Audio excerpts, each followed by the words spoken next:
Hello everybody and welcome to my series, Inspiration.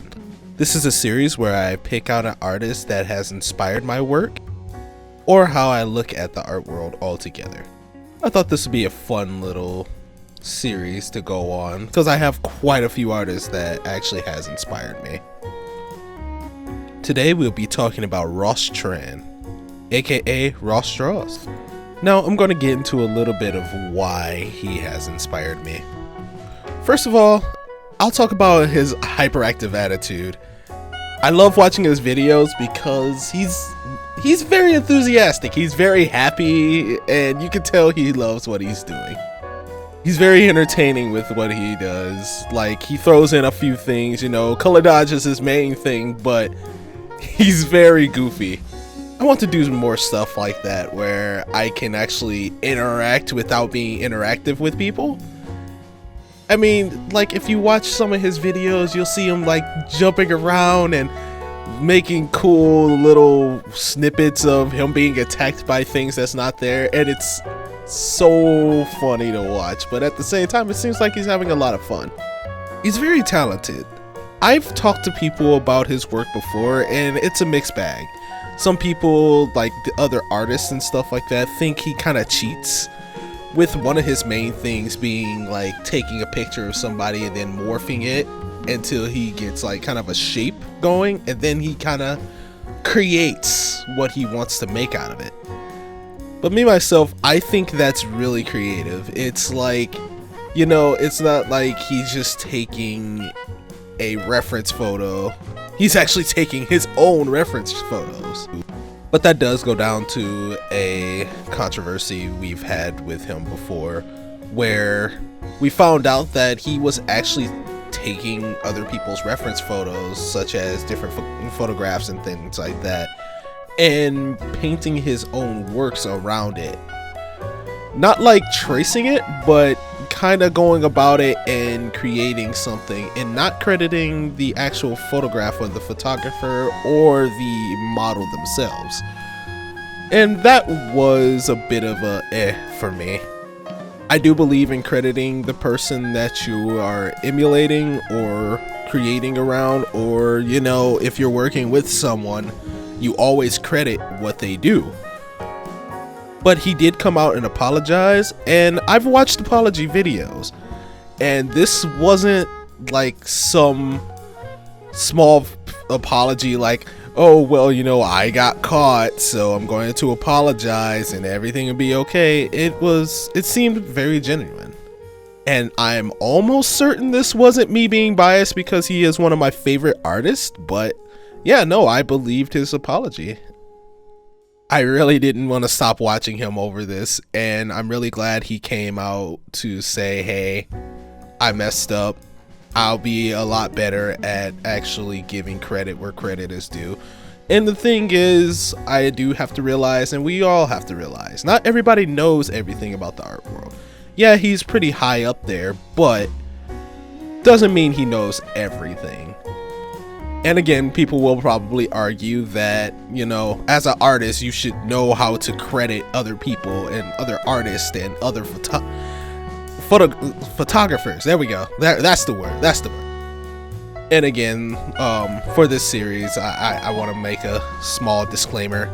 I have a semi script written out, but it's more to kind of keep me on track, not to read directly off of, because I want everything I say about somebody to be genuine, not just something I've written off the not just something I'm reading off of a sheet, you know? Another issue I kind of have with Ross is that, you know, like I said, I praised him for being really hyperactive and very fun loving and stuff like that, but he's not that relatable. You know, a lot of artists and people you see, it's like, it's not that they wear their heart on their sleeves, is that you can definitely tell, or they will tell you like, yeah, I've had hard times and I've been upset. That's why I stopped doing certain things. Ross has this face, and I don't mean his actual face. I mean, he has this face where it's like, you look at him and you look at his videos and you look at the things he says, but it doesn't seem like he has basically a crack. You know, it doesn't seem like he's upset or has been upset and stuff like that. Which, again, that's not a bad thing. That's a professional level thing. But, you know, that's one thing that draws a lot of people to other artists, is that they're relatable. There's something that you can sit there and be like, oh, wow, you know, this person, you know, they've had the same problems as me, and look at them, they're so strong for it and stuff. Which I'm not saying he doesn't have any problems, just that he doesn't let it show. But hey, that's nothing against him. He can do whatever he wants. He can show whatever he wants, because that's the freedom of doing what you love. Now, let's get into basically the meat and potatoes here. Why does he inspire me? He's motivated. He's very motivated. He does all these different things. It doesn't seem like he takes a break. He does so much and has so much fun with it. He has this comic he's working on. He has the fan art that he posts for us. He started a new series where he kind of points you through different things and different ideas that he has to go along with different stuff, such as, like, you know, making backgrounds for his stuff, making concept art for his different things he's making, and that really is very helpful. And the thing is, he doesn't have to do it. Like, a lot of artists I follow don't really talk about their process. They don't talk about what they want to do or what they do. And me myself, I want to show my process. I may not be the best artist out there, but I want to show what exactly I do and what thoughts provoke everything I do. I mean, this series here, I'm literally trying to tell you about these different artists and what inspires me about them, and why I think that you guys should check them out so they can possibly inspire you. And I'm gonna have other series where I show off like different techniques and different artworks that I've worked on, and just, you know, bringing up old stuff and remaking it. These were ideas I've had for a while, but seeing Ross actually come and bring all those to life, it definitely has inspired me to go ahead and do what I love or want to do. Basically, he teaches the world. He doesn't just go with the flow and be like, hey, look at my new work and look at the new things that I come out with. He's like, hey guys, look at what I did. Here's how I did it, or why I did this. This is what I was thinking when I did this, you know? And it's just like, that's so inspiring. I tell people all the time in my streams that I want there to be more artists. I always hear people say, hey, I want to draw, and I tell them, start drawing. Oh, all I can do is draw stick figures. It's like, well, start from there. You can draw stick figures. Go ahead and figure out the proportions of those stick figures. Start figuring out what do you need to do to add muscle to them, to actually bring them to life, so they're not just sticks. They're actually flesh and bone characters in your artwork. Heck, some people may not be really good at character design. They may not like character design. Try environments. You know, people talk about wanting to be artists. If you say you want to be an artist, but you don't want to do any type of art, you don't want to be an artist. People say they wish they can draw like me or somebody else, but they don't put in the work to do so. Or it's like when I ask them what they want to do, or I try to give them a hand on it, it's like they don't want to do anything. And it's like, well, you don't really want to draw like me. You don't want to draw like somebody else. And that could be argued that you don't want to draw like anybody. You want to be yourself. But at the same time, it's like, you know, taking all these things into consideration, doing all these different things, it's easy to actually learn things. I won't say it's easy to master it, but it is easy to put down the time and do these things. Now, not everybody has the time to do it, but when you do have the time, it's easy to actually sit and do it. You know, I might have confused a lot of people, but basically I am saying, if you want to be a better artist, try your hardest. Do what you gotta do. Don't just sit there and say you want to do something and then not put any effort in at all. But back to Ross, one of the main things that really set me onto actually liking his work is how much passion he puts into it. It's like watching him draw, watching him actually take pauses to talk to the audience, or just checking out his DeviantArt and seeing all these different works pop up and everything, and not even seeing the video process and stuff. You can actually feel the different energies that he had in each work.